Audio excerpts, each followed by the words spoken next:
Pramod Kushwaha UMS teacher so student. Last lecture में हमने chapter number 5 को स्टार्ट किया था, उसके थोड़े बेसिक कॉन्सेप्ट को देखे थे। ठीक है, तो आज के हम लेक्चर में इसके अकॉर्डिंग जितने भी बेसिक कॉन्सेप्ट है जो बचे हुए हैं उसको भी देखेंगे। ठीक है, तो स्टूडेंट लास्ट लेक्चर में हमने आपको बताया था कि समांतर श्रेणी क्या होती है, समांतर श्रेणियाँ किसे कहते हैं, पद किसे कहते हैं, समांतर श्रेणी का जो व्यापक स्वरूप है वो क्या है। ठीक है, आज हम देखेंगे समांतर श्रेणी के कितने प्रकार है। ठीक है, प्रकार और जितने भी ऑल ओवर इसके बेसिक कॉन्सेप्ट है उसको डिस्कस करेंगे। ठीक है, तो समांतर श्रेणी में दो प्रकार होते हैं, दो प्रकार की समांतर श्रेणी। ठीक है, कितने प्रकार के होते हैं? दो। ठीक है, एक आता है परिमित, परिमित समांतर श्रेणी। ठीक है, या इसको पी बोल सकते हो। ठीक है, और इसको बोलोगे दूसरा जो होता है वो क्या होता है? अपरिमित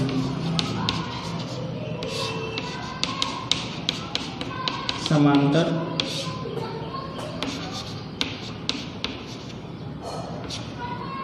श्रेणी। श्रेणियाँ लिखो तो भी चले।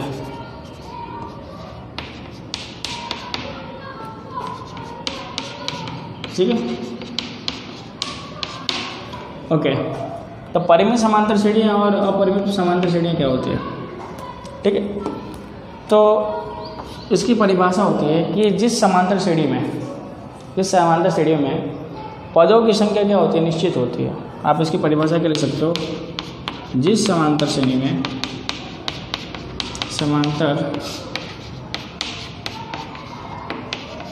श्रेणियों में पदों की संख्या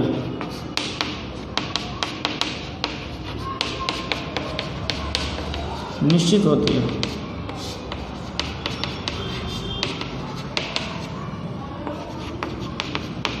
उसे क्या कहते हैं? परिमित एपी कहते हैं, मतलब परिमित समांतर श्रेणी कहते हैं। ठीक है, इसकी परिभाषा क्या होती है कि जिस समांतर श्रेणी में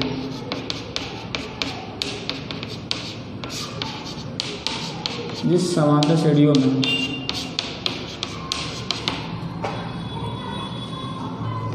पदों की संख्या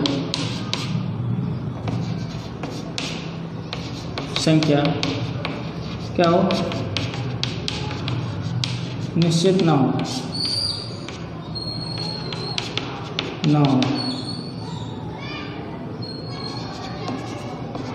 उसे क्या कहते हैं? अपरिमित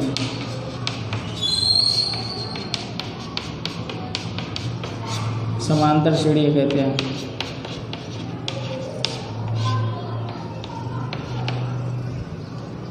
कहते हैं। ठीक है, अब समझो, इसके एग्जाम्पल समझते हैं। ठीक है, जैसे समांतर श्रेणी जो होती है स्टूडेंट, उसमें क्या होता है? अंतिमवा जो पद होता है, सबसे जो छिल्ला पद होता है, हमें पता होता है कि इसमें इस श्रेणी के अंदर में कितने पद है, वो उसको हम क्या कर सकते हैं? गिन सकते हैं। फॉर एग्जांपल एक उदाहरण ले लेता हूँ कि 2 4 6 एपी ले लिया मैंने, एक एपी ले लिया। एपी मतलब ये समांतर श्रेणी है।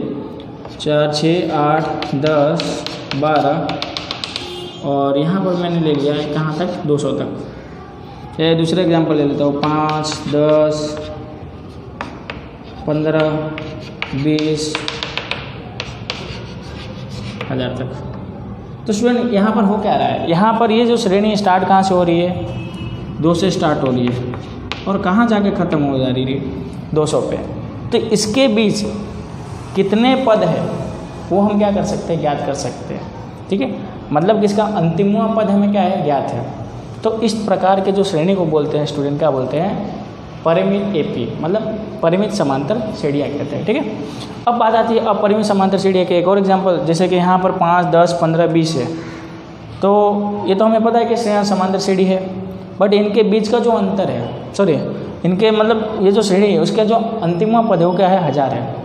तो इस पर से हम क्या कर सकते हैं, पदों की संख्या निश्चित है मतलब कि ज्ञात कर सकते हैं हमको पता चल सकता है कि कितना इस श्रेणी के अंदर में कितने टोटल पद हैं। मतलब इस प्रकार के श्रेणी को हम क्या कहते हैं, परिमित समांतर श्रेणी। ठीक है, एक और एग्जांपल ले लेता हूँ, जैसे कि AP 1 2 3 4 डॉट डॉट डॉट, यहाँ पर मैंने 100 लिख दिया।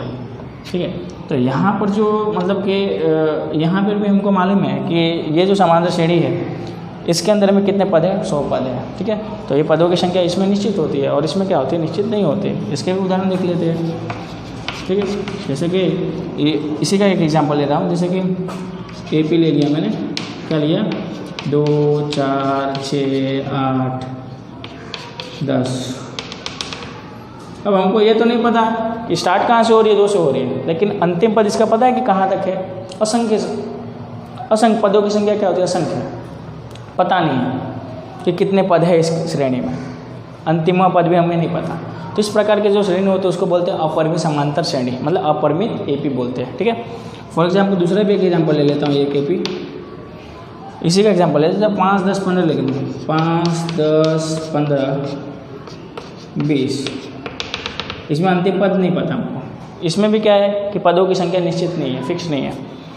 तो इस तरह के जो श्रेणियाँ होती है उसको हम क्या कहते हैं, अपरिमित समांतर श्रेणियाँ कहते हैं। ठीक है स्टूडेंट, तो मेरे ख्याल से आपके दिमाग में आ गया होगा कि समांतर श्रेणी के 2 प्रकार हैं, कौन कौन से, परिमित समांतर श्रेणी और अपरिमित समांतर श्रेणी।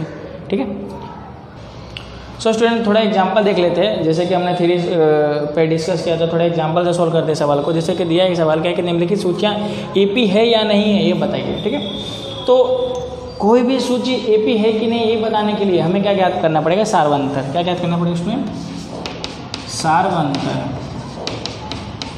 ठीक है, तो सार्वंतर कैसे ज्ञात करते हैं, सार्वंतर मीन्स क्या होता है, D मैंने बताया था, कॉमन डिफरेंस बोलते हैं हम सार्वंतर को। तो D कैसे ज्ञात करते हैं, तो उसके लिए एक फॉर्मूला होता है AK + 1 - AK। ठीक है, अब होता क्या है समझ लो। जैसा कि हम जानते हैं कि पहले पद को हम क्या बोलते हैं, समांतर श्रेणी में पहले पद को क्या बोलते हैं, A1 बोलते हैं, दूसरे पद को क्या बोलते हैं, A2 बोलते हैं, तीसरे पद को क्या बोलते हैं, A3 बोलते हैं। अब यदि हमें D निकालना हो तो क्या करते हैं, पहले वाले में से इसके आगे वाले में से, तो A2 में से क्या करते हैं, A1 को माइनस कर देते हैं। ठीक, अब इन दोनों के बीच D निकालना है तो क्या करते हैं अपने, A3 - A2। तो इस तरह से आपको फॉर्मूला का यूज़ करके क्या निकालना है, सार्वंतर निकालना है। और कम से कम 2 बार सार्वंतर निकालते हैं, मतलब 3 पदों 4 पदों के बीच सार्वंतर निकाल के हम बता पाएंगे कि जो दी गई सूची है AP है कि नहीं है। ठीक है, तो उसके लिए जो फॉर्मूला है क्या है, ये आप ध्यान में लिख लीजिए। ठीक है, ओके, चलो स्टार्ट करते हैं अपने। जो पहला क्वेश्चन है स्टूडेंट वो देखते हैं। तो पहला क्वेश्चन क्या स्टूडेंट कि 1 2 3 4 5। ठीक है, ये तो हमें पता है कि कौन सी श्रेणी है, कौन सी श्रेणी है, किस प्रकार की श्रेणी है, कौन सी समांतर श्रेणी है, अपरिमित की परिमित, कौन सी श्रेणी है। तो ये जो है स्टूडेंट क्या है, अपरिमित समांतर श्रेणी है। ठीक है, पहले का सॉल्यूशन देखते हैं। तो हमारे पास क्या है कि 1 2 3 4 और 5 ऐसे दिया हुआ है। तो यहाँ पर जो प्रथम पद होता है A1 क्या होगा, ये A1 है हमारा 1, A2 कितना है हमारे पास 2, A3 कितना है हमारे पास 3, कंप्लीटेड। A1 A2 A3 निकाले, A1 A2 A3। ठीक है, सब में होता है। सबसे पहले हम निकालते हैं D निकालना हो तो क्या करते हैं अपने, A2 - A1। ठीक है, तो A2 कितना है हमारे पास 2 है और A1 कितना है 1 है, तो 2 में से 1 गया, कितना आ गया स्टूडेंट 1 आ गया। ठीक है, दूसरी बात तुमको D निकालना है। ठीक है, तो क्या करना है अपने को, D = A3 - A2 ले लेना है, जिससे हमको ये मालूम पड़े कि आगे वाले पद में भी, आगे के जो 3 4 पद हैं उन दोनों के बीच का जो सार्वंतर है वो समान है कि नहीं है। ठीक है, इसके लिए हम क्या करते हैं, 2 बार 3 बार D निकाल के देखेंगे, चेक करेंगे, है ना।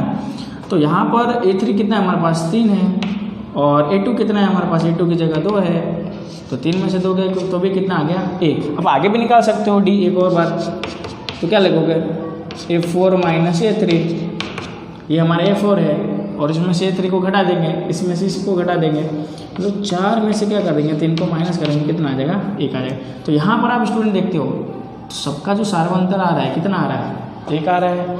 मतलब कि दी गई जो सूची है AP है। तो क्या लिखोगे आप, यह सूची AP है। ठीक है, तो इस तरीके से आपको क्या करना है, सवाल को सोल्व करना है, बताना है कि कौन सी AP है सूची, कौन सी AP नहीं है। तो उसके लिए आपको क्या फॉर्मूला लगाना है, D का फॉर्मूला लगा दें डायरेक्टली शॉर्ट में और सोल्व कर डालना है। ठीक है, ओके, तो स्क्रीनशॉट ले लो। तो सेकंड अपने क्वेश्चन देखते हैं। ठीक है, सो अब सेकंड क्वेश्चन थोड़ा देख लेते हैं। ओके, हमारे पास सेकंड क्वेश्चन क्या है, सेकंड वाला दिया है कि 100, 70, 40 और 10। ठीक है, ओके, तो हमारे पास A1 कितना है, A1 देखो तो A1 प्रथम पद कितना है 100, A2 कितना है 70 और A3 कितना है हमारे पास 40। ठीक है, 3 पद तक निकालो बस, बहुत है, मिनिमम 2 बार D निकालने का। ठीक है, तब सारवंतर निकाल लेते हैं। सारवंतर D क्या होता है, A2 माइनस A1। ठीक है, पहले वाले में से दूसरे को घटा देने का, A2 माइनस A1। तो A2 कितना है हमारे पास 70 और A1 कितना है 100। तो आप घटाते हैं तो 100 में से 70 को घटाओ, कितना आ जाएगा -30 कंप्लीट। उसी हिसाब से दूसरी बार भी D निकाल दो आप। क्या लिखोगे, नहीं क्या लिखोगे आप, A3 माइनस A2। ठीक है, A3 माइनस A2 तो क्या हो जाएगा, 40 में से आप क्या माइनस करोगे 70 को। ठीक है, 40 माइनस 70, तो इसकी वैल्यू भी कितनी आ रही है -30। तो यहाँ पर तो दो पहले दूसरे और तीसरे पदों का जो सारवंतर है, दूसरे तीसरे पद का जो सारवंतर है वो क्या है, समान है। मतलब कि यह सूची क्या है, यह सूची मतलब ये वाली जो सूची है क्या है, AP है। AP है का मतलब क्या होता है कि समांतर श्रेणी है। ठीक है, तो आपने एक क्वेश्चन सोल्व कर लिए। थोड़ा देखते हैं अब तीसरे क्वेश्चन को। ठीक है,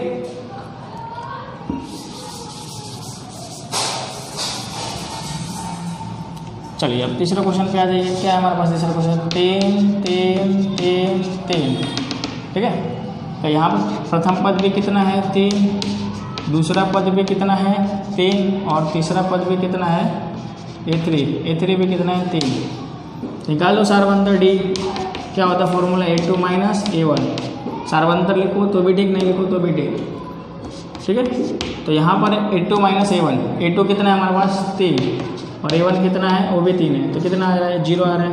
दूसरी बार भी D निकालिए आप, तो A3 माइनस A2।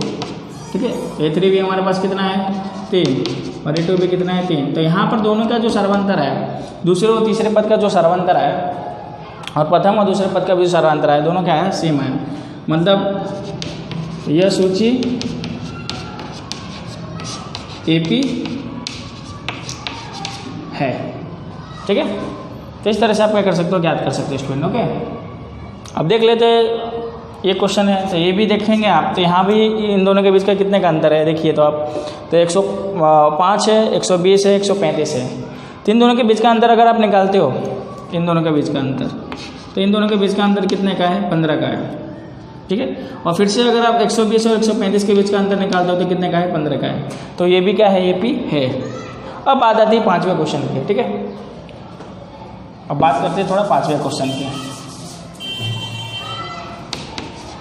तो 5वां क्वेश्चन स्टूडेंट है हमारे पास क्या है कि 2, 4, 8, 16। ठीक है, तो प्रथम पद A1 कितना हो गया 2 हो गया, A2 कितना हो गया 4 हो गया, A3 कितना हो गया 8 हो गया ना। हाँ, तो अब सारवंतर निकालते हैं सबसे पहले। तो सारवंतर हमारा क्या होता है D और फॉर्मूला क्या होता है A2 माइनस A1।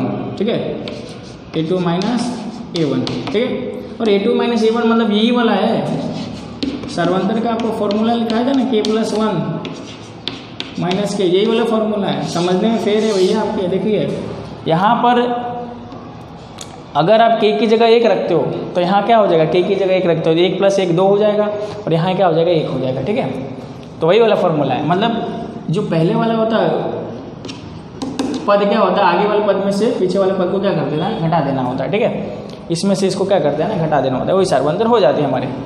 चलो अब बात करते हैं इसकी। A2 कितना है हमारे पास 4, तो 4 में से कितना घटाना है, 2 घटाना है, कितना आ जाएगा 2 आ जाएगा, सिंपल। अब हम बात करते हैं दूसरे तीसरे पद की, D बराबर, तो A3 माइनस का निकालते हैं A2। A3 कितना है हमारे पास, A3 हमारे पास कितना है 8 है, और A2 कितना है 4। तो भैया यहाँ तो ये इक्वल नहीं है, इक्वल है नहीं है ना, कि A2 minus A1 is does not equal to A3 minus A2, मतलब ये और ये दोनों आपस में क्या है, बराबर नहीं है। इसलिए यह सूची AP नहीं है। ओके, उसी प्रकार से देख लेते हैं हम छठे क्वेश्चन को। ओके, आपको समझ में आया होगा कि क्यों नहीं है, क्योंकि यहाँ पर कितना आ रहा है, 2 आ रहा है। अगर यहाँ यदि यहाँ भी 2 आता तो ये AP होता, ये दी गई सूची AP होती, लेकिन यहाँ पर कितना आ रहा है, 4 आ रहा है, मतलब 2 एक्स्ट्रा ज़्यादा आ रहा है, मतलब इसलिए इस प्रकार से ये AP नहीं है। ठीक है, अब थोड़ा देख लेते हैं छठे क्वेश्चन को, उसके बाद सातवां आपको खुद से करना है। छठा क्वेश्चन क्या है, 1 1 2 2। ठीक है, ओके, तो यहाँ कुछ डिफरेंस दिखेगा आपको। क्या डिफरेंस दिखेगा वो देखते हैं। ठीक है, तो सबसे पहले क्या देखते हैं, A1 कितना है हमारे पास 1, A2 भी कितना है 1, और A3 कितना है हमारे पास 2। ठीक है, तो सबसे पहले सार्वंतर निकालिए। तो D बराबर क्या होता है, A2 माइनस A1। A2 कितना है हमारे पास 1 है, और A1 भी कितना है 1 है, तो 1 में से क्या कितना हो जाएगा 0। ठीक है, दूसरी बार भी निकालो, तो A3 माइनस A2, तो A3 कितना है हमारे पास 2 है, और A1 कितना है, तो A2 कितना है 1 है, कितना 1 आ गया, मतलब यहाँ पर 0 आ रहा है, यहाँ 1 आ रहा है, मतलब इनका जो सार्वंतर है क्या आ रहा है, अलग अलग आ रहा है। मीन्स यहाँ पर आप क्या लिख सकते हो कि A2 minus A1 does not equal to A3 minus A2, इसलिए यह सूची AP नहीं है। ठीक है, तो इस तरह से स्टूडेंट आपको कोई भी जो सूची दिया रहेगा, आपको कैसे बताना है कि AP है कि नहीं, तो उसका सार्वंतर निकाल लेना है, और सार्वंतर यदि समान आता है 3-4 पदों के बीच में का, तो AP है, नहीं तो नहीं है। ठीक है, मिलते हैं नेक्स्ट लेक्चर में, और स्वाध्याय अपने नेक्स्ट लेक्चर में हमें स्वाध्याय प्रश्नावली 5.1 चलाऊँगा। ठीक है, और जितने भी इसका बेसिक कॉन्सेप्ट है उसको भी डिस्कस कर लेंगे। ठीक है, एक बार। ठीक है।